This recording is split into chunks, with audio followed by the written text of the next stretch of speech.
Good morning. Thank you for joining us today. This is the second day of the 2021 North Country Leadership Summit, emerging from a year of change and opportunity to rebuild and reimagine. The summit is being hosted by Adirondack Health Institute and Fort Drum Regional Health Planning Organization. This is our first presentation of the day. We have a great presenter that I'm about to introduce, but first I'd like to go through some housekeeping items. I'd like to start by thanking our sponsors. We have several fantastic sponsors who helped to make this summit possible today. We have presentations scheduled throughout the week at 10, 12, and 2 o'clock. So if you haven't looked at the remainder of the presentations for Summit Week, please do so. Couple things, we're asking that you place all of your questions and comments in the chat box. We'll make sure that there's time for Q&A at the end of this session, and we'll go through any questions that come through. All of the attendees will remain muted with their videos off to ensure that the broadband connectivity is as good as we can get it, and there's no tech issues. And all the presentations are being recorded. They will be available by October 1st on the North Country Leadership Summit webpage. So I'm going to introduce to you our first speaker of the day, John Godoy. He's a professional speaker, award-winning inventor, and healthy lifestyle coach, and he'll be presenting on healthy hybrid, feel better, stress less, and succeed in the new normal. So John, I will hand it over to you. I'm going to turn off my video and mute myself, but I'll be monitoring the chat box.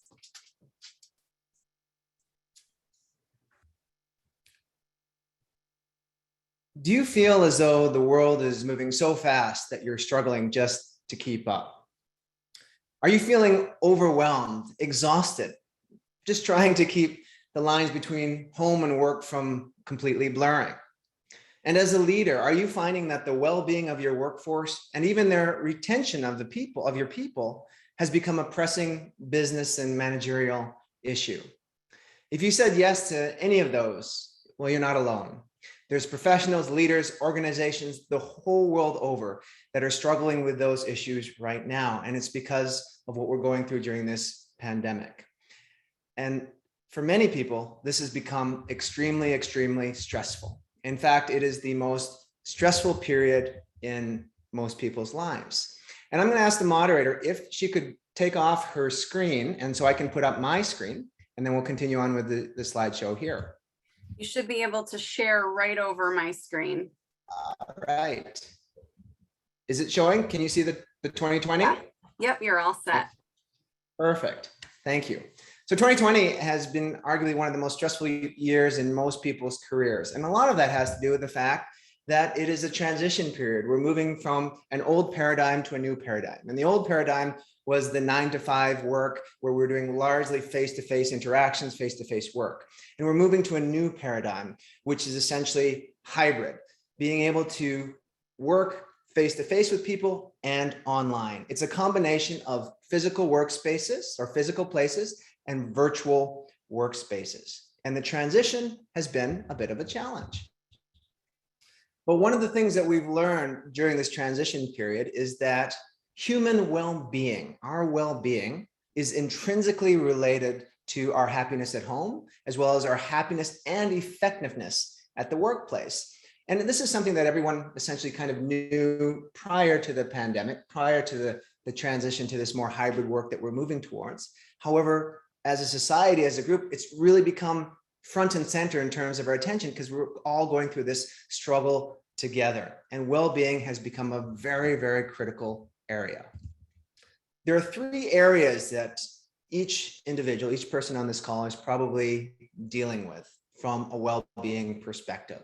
And the first one is from your own personal level as an individual. You're being stressed to the limit. Perhaps the lines between home and work are blurring. You're getting a lot of stress at home, perhaps homeschooling your children, dealing with elderly, not being able to see other people, stress from work. You're having physical and mental challenges or exhaustion because of lack of physical movement. and dealing with the stress. And many people are dealing with isolation. And it doesn't necessarily mean physical isolation, not being able to connect with other people, but just feeling not like you're able to see everybody that you want to due to the restrictions that are in place because of the pandemic. Now, the second area of challenge, let me take a step back. A very powerful statistic that kind of puts into perspective the challenges that we're facing is this one.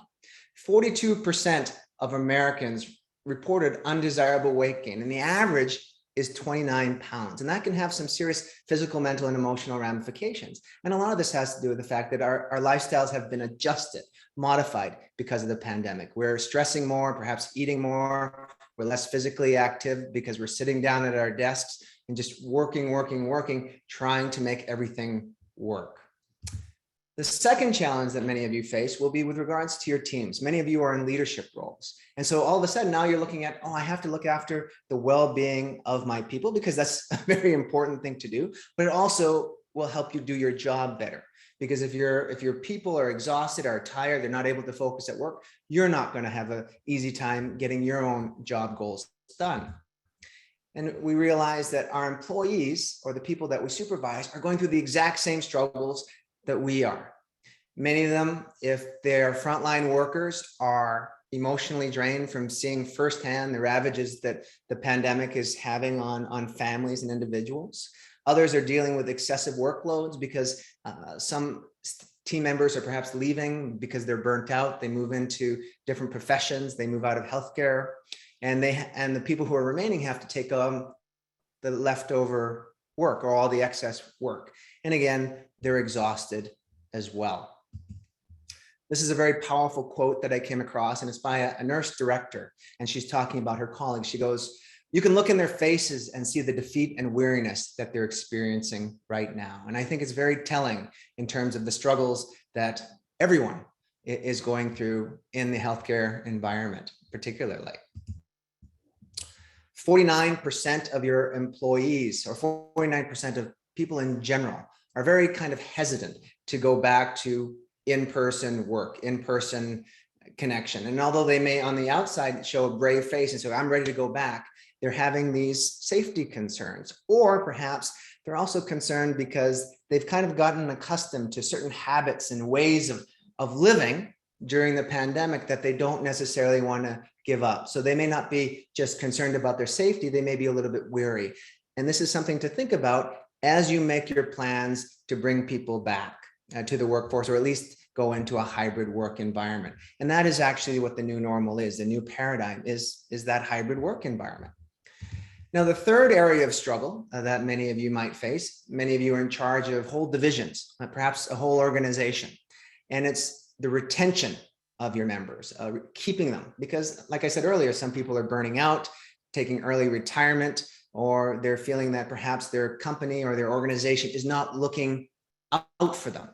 And so they're going to go somewhere else where they may make a little bit more money, but their wellness and their well-being is taken care of.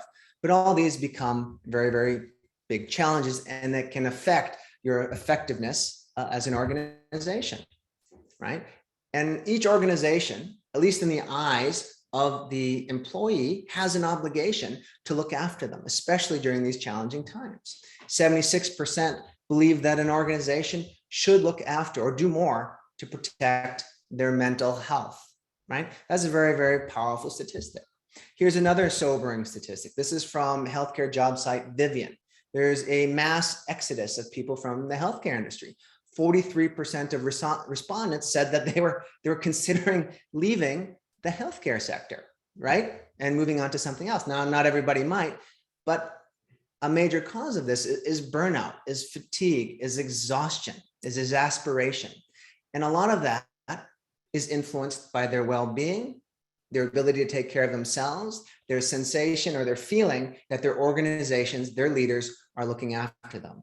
And so today I want to share with you some tools and some strategies that will not only help you take care of yourself so you can thrive during this transitional period as we move into the new hybrid paradigm, but also look after your people as well. But before I do that, let me tell you a little bit about myself. My name is John Godoy, and I've been in the health and wellness sector for about 20 years.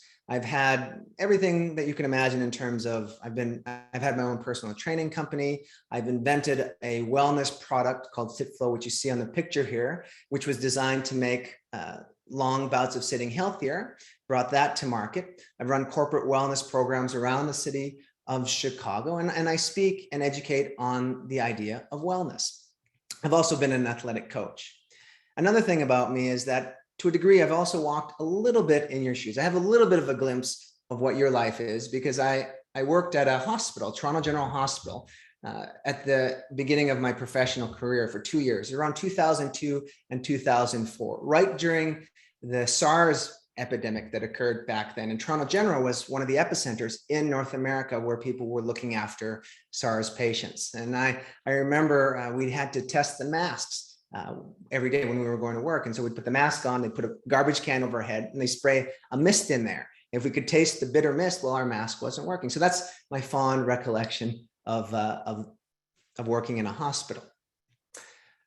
One other thing I should tell you is that, I'm not unscarred, or unscarred is the word for it, due to stress, anxiety. Oftentimes we have this perception that people in the wellness industry live in a bubble. They don't really know what it's like to really have to deal with a lot of the issues that people who aren't in the wellness industry have to deal with. But I myself have experienced burnout. It was the ultimate of ironies. I was working on building my fitness product, which is something that is designed to make people healthier. And in the process of doing so, I ignored all the best advice that was out there, everything that I knew, and I burned myself out, working 16 hours a day, 6 to 7 days a week, something like many of you are doing. I lost my relationships, I lost my friends, my physical and mental health completely deteriorated. It was a huge, huge struggle. And it took me about 1.5 years to recover. And I share that with you today because today what I'm going to be sharing with you is 3 things really, or information that stems from 3 things. My personal experience with burnout and how to deal with it. Second, my professional expertise. And then number 3, knowledge and insights that is recent from some of the more high-end or illustrious research facilities within this country. I want to tell you what this program is not about. This program is not about exercise, and it's not going to be about what the best diet is or the best sleeping patterns. All of you perhaps already know this, or at the very least within your own organizations, you have people who can tell you this very much better than I can. You'll have exercise physiologists, you'll have nutritionists, dietitians, and sleep medicine specialists. They can help you better with this. What today is about is to give you concrete strategies and tools that are targeted specifically at addressing hybrid work related wellness issues. Okay, these are specifically targeted around hybrid work related health issues. And therefore, the 4 things that we're going to be covering are: number 1, how to build a healthy home office. Number 2, how to have healthier virtual meetings.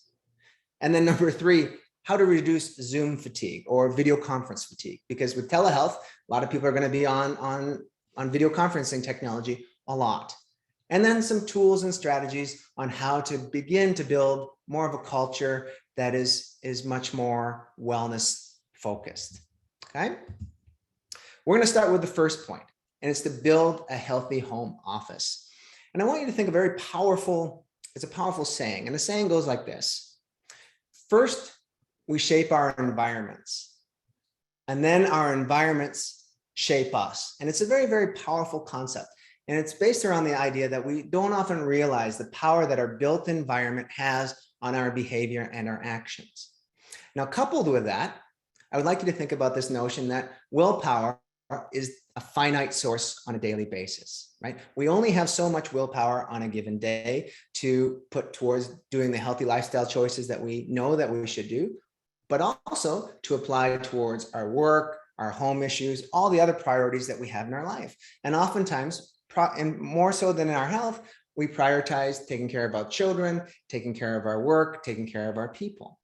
And so in the absence of an ample, infinite amount of willpower, we need to find ways to stay healthy and shaping our environment so that we subconsciously take actions and embrace behaviors that make us healthier is a powerful way to do this. And creating a healthy home office is one such way.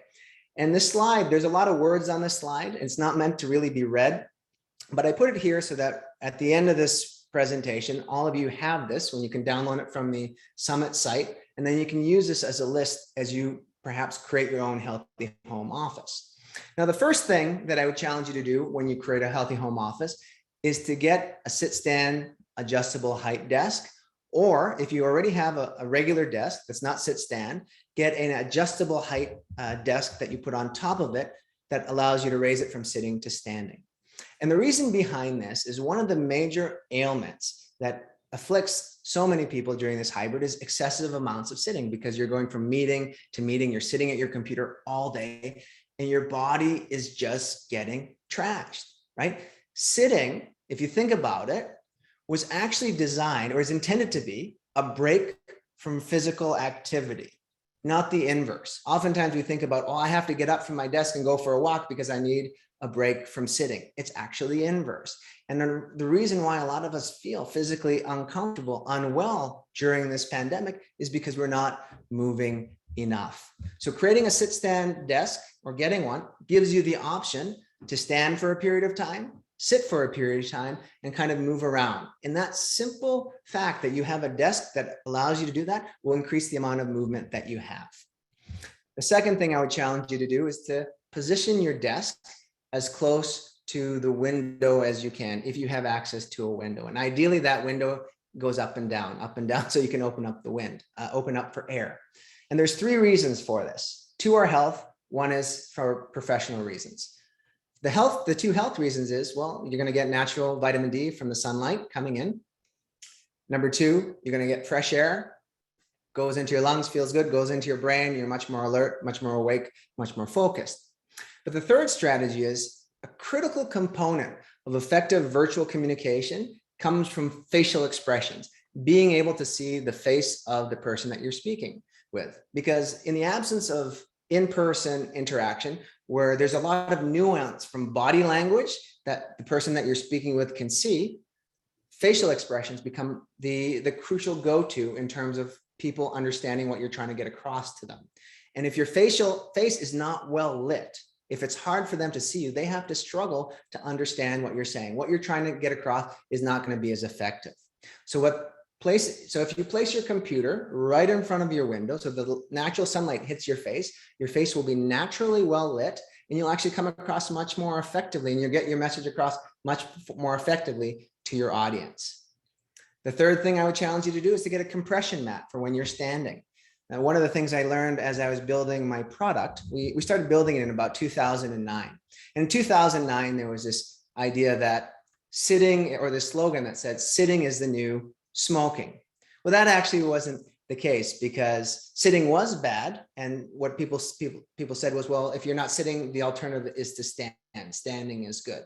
But then the research came out and saying, well, standing for prolonged bouts of time isn't good either for all that amount of time. Because if you think about people who stand for a living, occupations like perhaps bank tellers or factory workers, they're told, don't stand for all day long.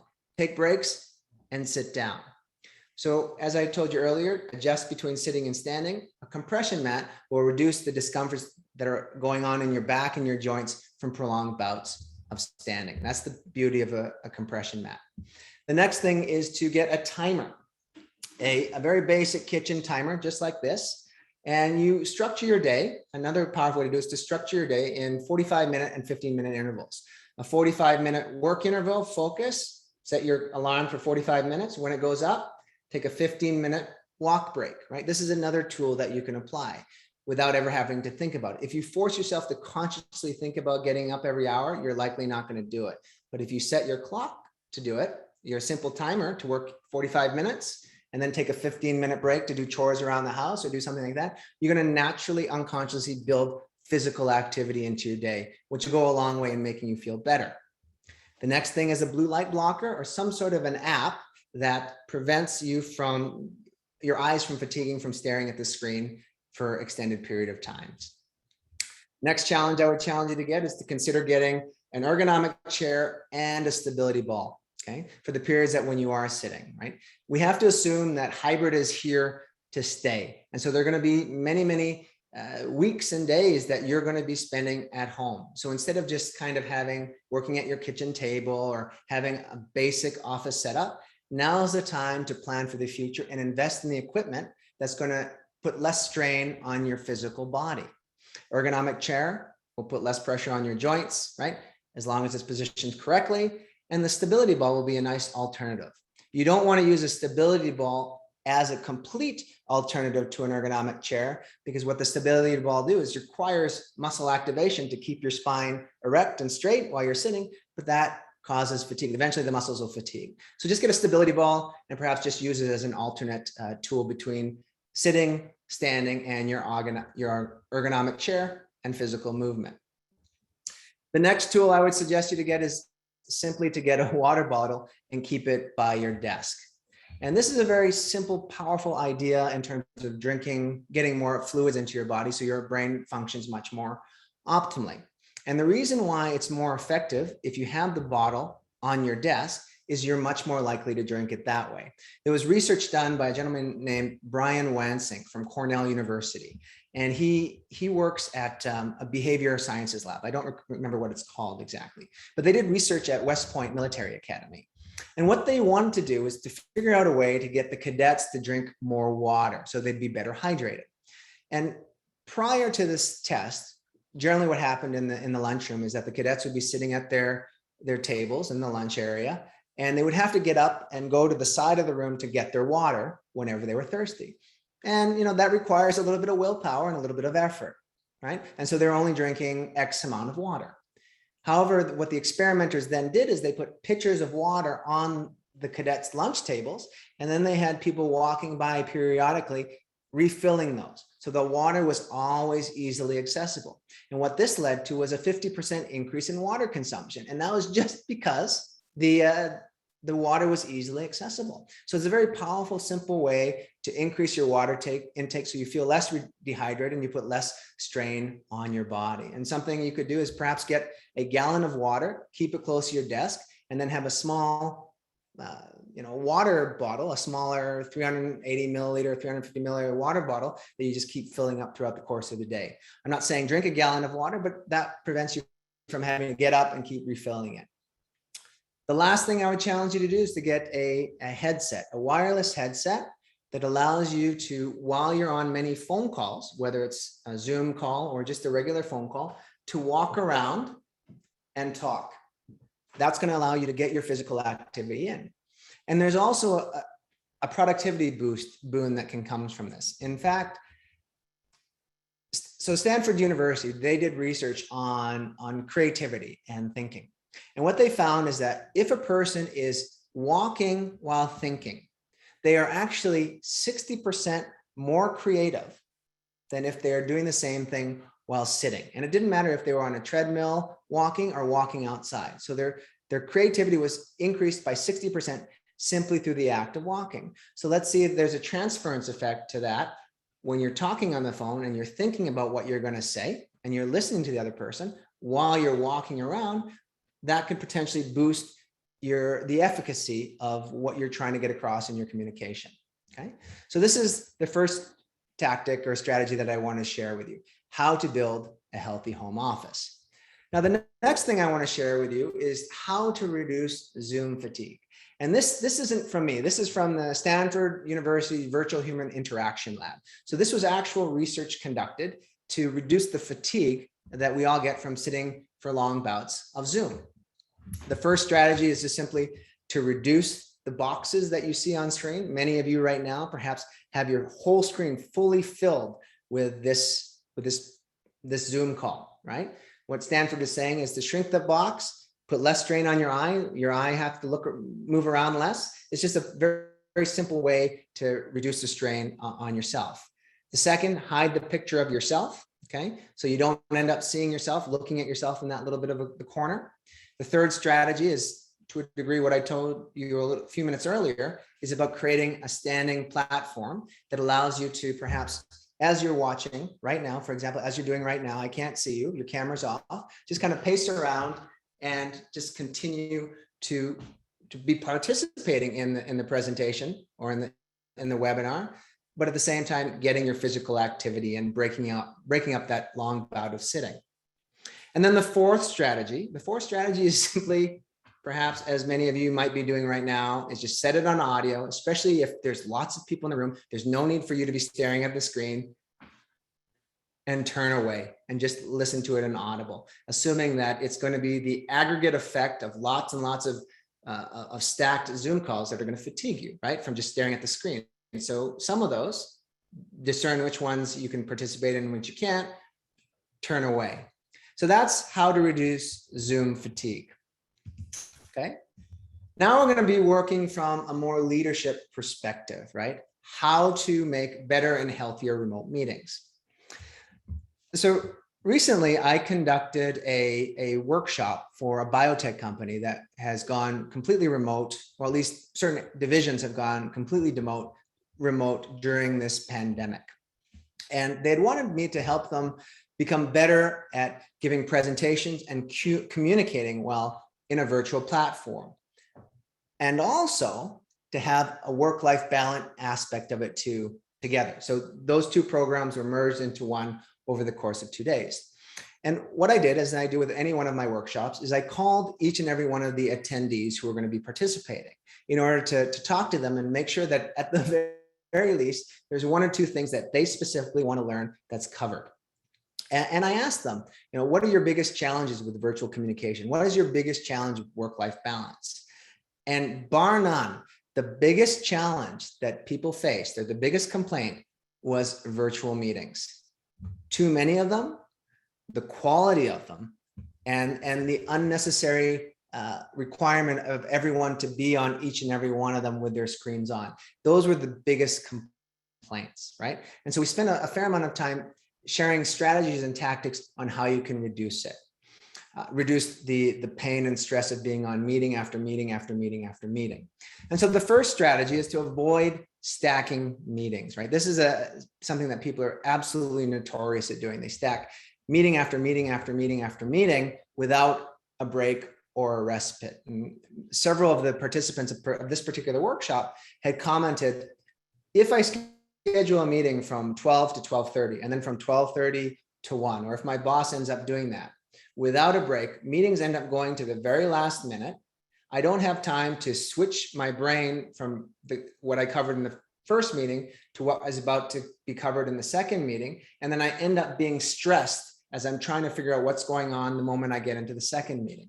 And that stress compiles, it adds up, and it's frustrating, right? And one simple way that you can get rid of that stress is simply by building in 5-minute buffers at the beginning or at the end of your meetings. So that means if your meeting is going to be 30 minutes in length, give a 5-minute buffer at the beginning or add a 5-minute buffer at the end, one of the two. If you put a 5-minute buffer at the beginning, it's a great opportunity for you as a leader to ask your people how they're doing, not just jump straight into business. Take that moment because everybody is struggling. It's just a very powerful, simple tool to use. Next, another major complaint was, I can't believe I had to be on all those meetings. There's no need for me to be in all of those meetings. There are just too many meetings that I don't necessarily need to be in. And this brings up the question of asynchronous versus synchronous meetings, right? So an asynchronous meeting is where you record the meeting and you give them to the people who you choose. Maybe they don't need to be there during that time. They can just catch up later, versus synchronous, which is kind of what we're doing right now, where everybody is on at the set time and everyone listens and participates at the same time, right? So it just involves thinking about, all right, who really needs to be physically on this meeting and who doesn't? And for the people who don't really need to be on this meeting, but they could benefit from the information, you just record it and you provide it to them, right? Always thinking about, how can I reduce the number of meetings for my people? And you just ask, who really needs to be here, right? Another big challenge is provide better visuals. And this is two components, right? Especially online. Online has two components of visual communication, okay? One is the slides, and the second is this person who's speaking, right? You have to remember, not everybody is an auditory learner. A lot of people are visual-based learners.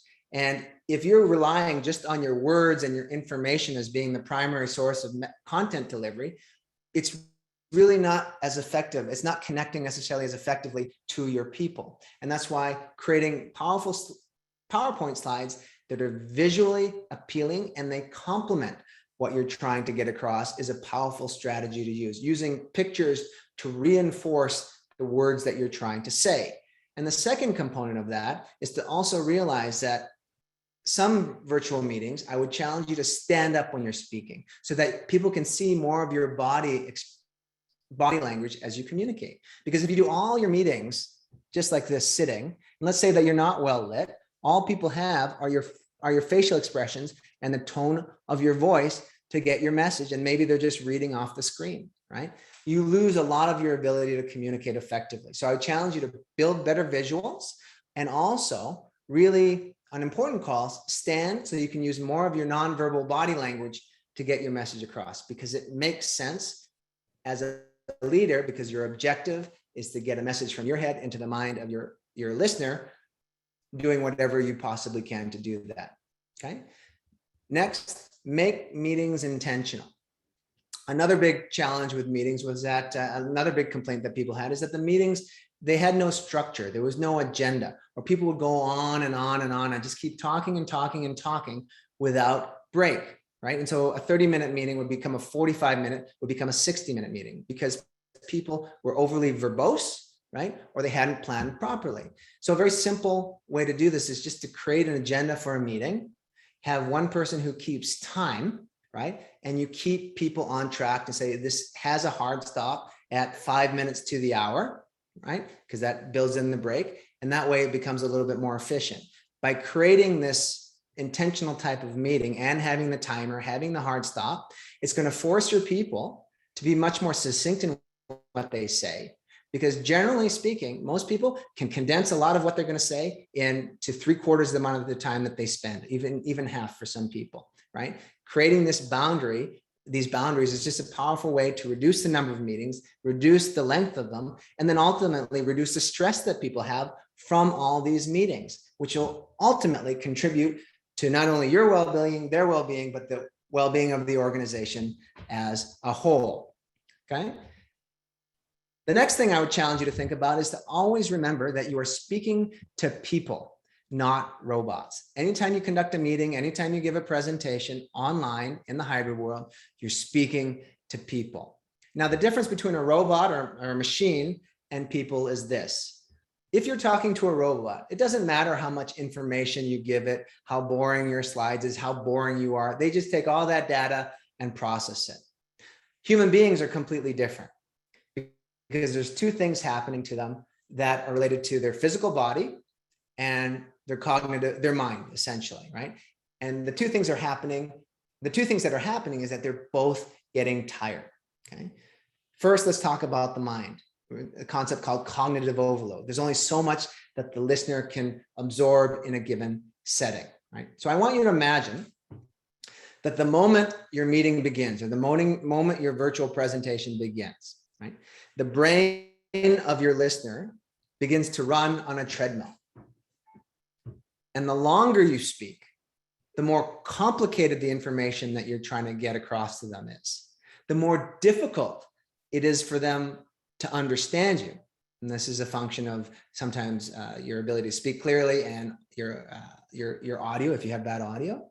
The more difficult it is for them to understand what you're saying, the more fatigue, the quicker their brain fatigues.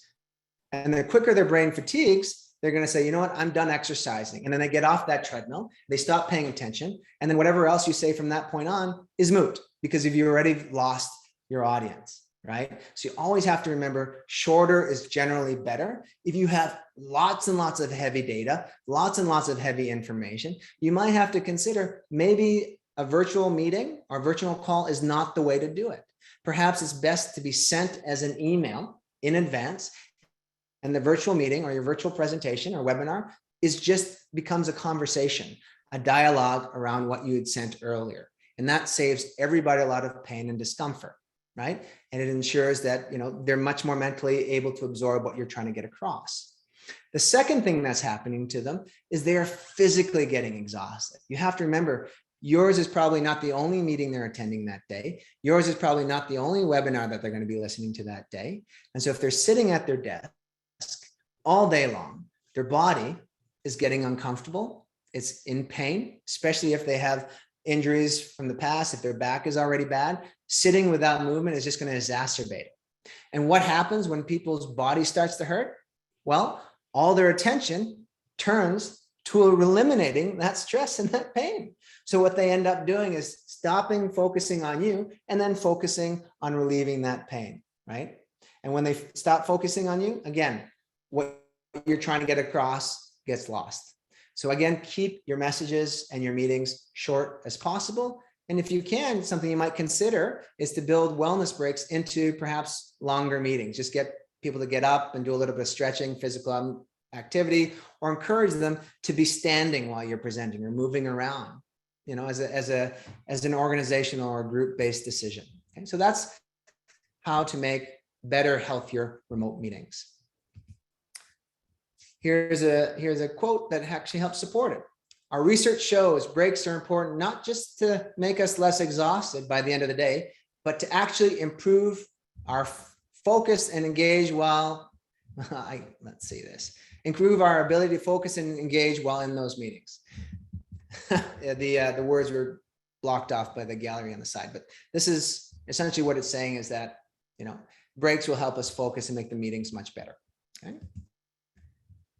The last thing I'm going to cover very briefly is this notion of creating a culture of well-being, right? Fundamentally, the most important thing to create a culture of well-being is buy-in from the top, you as the leader, and then look after your immediate team, but then try to create organizational change. A couple of years ago, I did a workplace wellness program for a company called Orbitz. Orbitz is now part of Expedia. But during the time, their CEO his name is Barney. He was really, really into or understood the business benefit of creating a well culture, a healthy culture, right?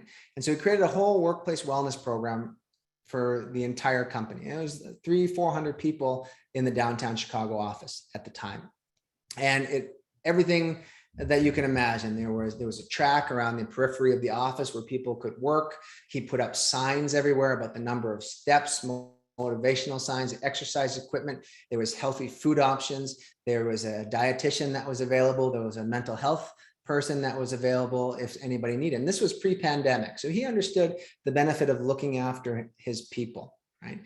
And this model is becoming more and more or increasingly important during this new hybrid world, because people are now expecting their companies to look after them. And it makes a lot of business sense because, again, wellness of our people affects effectiveness of our organization.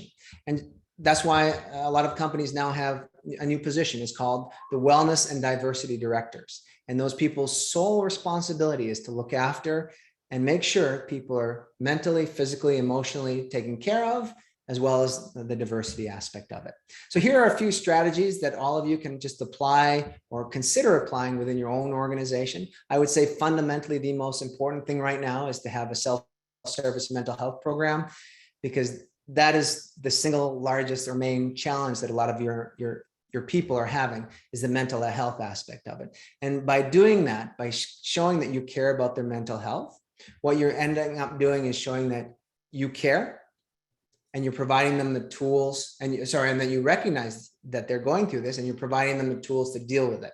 And that'll increase their loyalty and their appreciation to you. Because if you don't do these type of things, they may end up going to somewhere else that it shows that people do care, okay? Things like decompression rooms, mandatory time off, regular seminars, asking people how they're doing. There's just a whole myriad of different things that you can apply to create a culture of workplace wellness. And it's just something to consider thinking about as we move into the post-pandemic time. I'm not going to spend any more time covering it because it's a whole big topic in and of itself, but it's just to give you some ideas on how to move forward. Lots of benefits to it: boosted effectiveness, loyalty, retention, and then, missed sick days, reduced exhaustion. It's just good business all in all. There's a quote by Brian Kopp, Distinguished VP of Research of consulting firm Gardner. The employers that get this right will have a more engaged workforce, greater employee retention, and better ability to attract top talent. Right? So again, there's a lot of business benefit to this. As I come to a close, I just want to leave you with this.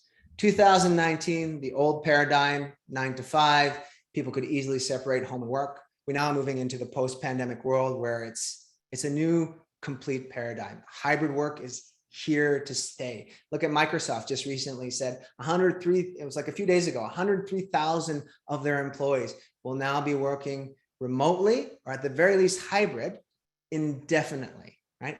And more companies are doing this. And in the healthcare sector, it may not apply as much to be able to do it 100% of the time with everybody, but it's definitely here. And at the same time, you're also going to be dealing with organizations that are. So even if you are not hybrid yourself, if you are in a physical office, you're going to be dealing with lots of people remotely, and being able to take care of yourself as well as being able to effectively communicate online is going to be good for you in terms of professionally, but also it's also going to help reduce your stress and anxiety because it won't be that big of a challenge. Okay. So as we move into this, 4 things that you can do. Again, build a healthy homework, build a healthy home office, reduce Zoom fatigue, create a culture of well-being, and have healthier, better Zoom meetings or virtual meetings.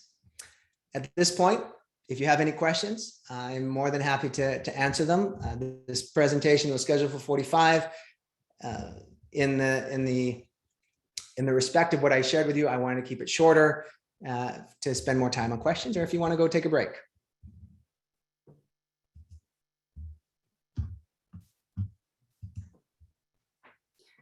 John, thank you for the presentation. It was very informative and very eye-opening. I would like to encourage everyone to add any questions that you do have to the chat box, and we can read them out and get a response from John. John, I would like to start with a question as someone who's responsible for supervising a team. What would your advice be on how to approach the people who report directly to you about what they need and what would make them feel better supported? How do you approach those conversations? Well, there's 2 ways that you can do it. One is that you ask them directly during a meeting, right? Number 2 is you get an external source. It can be an external source within your organization and saying, we're looking into, Andrea's looking into enhancing everybody's well-being, and she had these questions. But to keep things more confidential, she asked Sarah to do it, to ask everyone this question. To see that? So it creates 1 degree of separation, and people are going to be much more forthcoming. The other option is to do a Google survey and get people to do it, an anonymous one, and that's going to give you some feedback. But definitely anonymous is a very powerful way. If you're close enough with your team, then I would ask you to have a group meeting and just have that conversation. One of the biggest tools is leader authenticity and their ability to show, I'm struggling with these 2. These are the challenges that I'm facing. I want to help you. These are my questions so that we as a team can advance and get better. Thank you. I think that's helpful. And that's a good idea. Sometimes, not everyone feels comfortable going to their supervisor. You don't want to cause any issues, in your place of work or come off as complaining or being demanding. So, going about it anonymously, I can see where that might be beneficial to some people. We do have some comments and some questions that have come through on the chat. Someone is asking for suggestions on managing the length of your day, considering priorities and deadlines. Can you speak to that, John? In terms of priorities and deadlines, I would challenge you to make a list of the 5 most pressing things that you have to get done, and then identify the top 2 from that list, and then spend your prime time, the time that you have the most amount of focus on those first 2 objectives. That would be fundamentally the most powerful strategy. Second thing, I would also challenge you to consider breaking your day up into hours. versus into looking at them at days or half days. Because if you focus on an hour of time and you identify a strategy, if you give yourself a time limit of, let's say, 45 minutes to get something done, right? That time limit is going to allow you to get more things done throughout the course of the day, right? But again, if you prioritize the top 5 things that you get done, and then from that, identify the 2 most critical things that drive you directly towards your goal, right? And, to kind of piggyback off of that, John, I've heard from a lot of people who are currently working in a remote environment that they feel obligated because their setup is at home to be constantly available and constantly checking emails and responding, almost that they have to show that they're working extra hard because they have the privilege of working at home. And that's something that I've heard several people say that they struggle with, like, when do I unplug because my office is, right down the hall. So what advice would you have for people who are struggling with that aspect of remote work? Well, that's the remote version of presenteeism, right? And that responsibility falls to the leadership. And here's an example. One company I worked with, what they decided to do was that they have no meeting Fridays. And then their leadership came out and said, listen, I understand that many of you work in different time zones. I understand that many of you have these different roles. I have these responsibilities. I'm going to tell you that, listen, as long as you get the job done, that's all that matters. And it becomes a cultural shift, but that has to come verbally from the manager.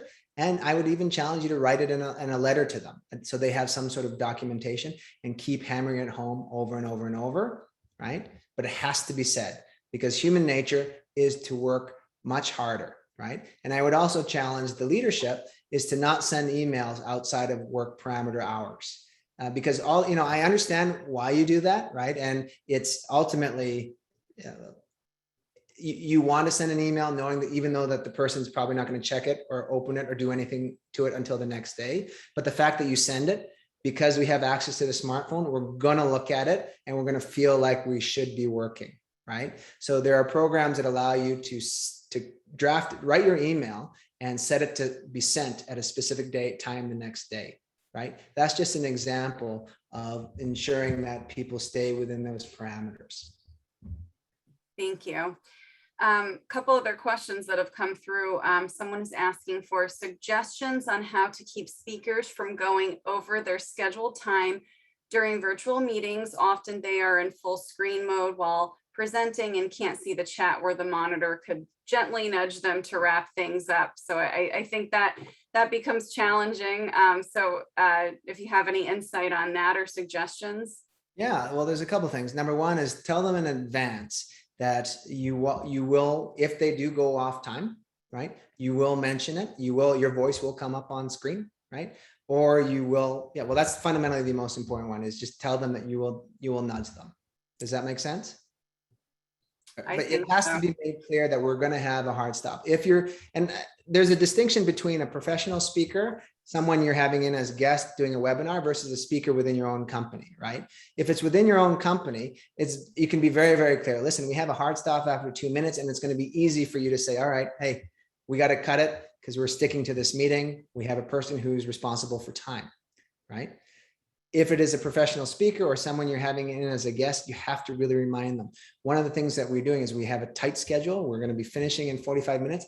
If by chance you go over, please know that we will gently say, we just like to let you know that we have only a couple of minutes. If you could wrap up, thank you very much. Thank you. And then another question, how do you suggest we work to implement these new changes and keep them implemented? What are some ideas that you might have to remain consistent in that? Well, it depends on what position you have within the company, right? If it is your own, if you're talking about yourself, then I would start with making a few environmental modifications, right? That's very easy to do. And then if you are in the position of a leadership within your organization, right?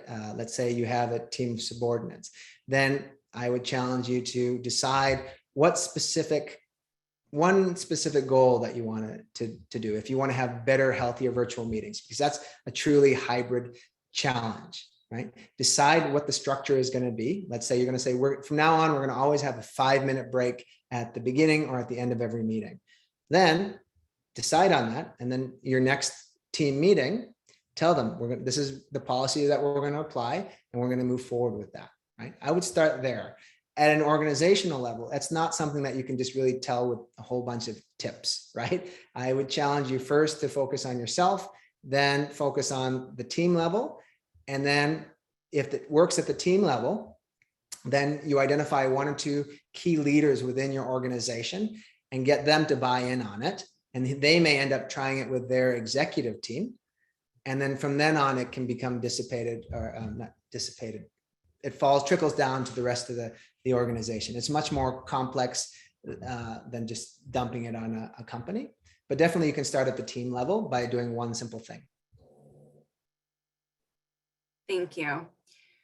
Do we have any other questions that anyone would like to add to the chat box while we have a few minutes left? Some feedback that was sent through is that the presentation was very refreshing, and the tips were very helpful and practical, to use, and comment was made on utilizing some of those strategies to maintain personal and professional lives in a remote environment.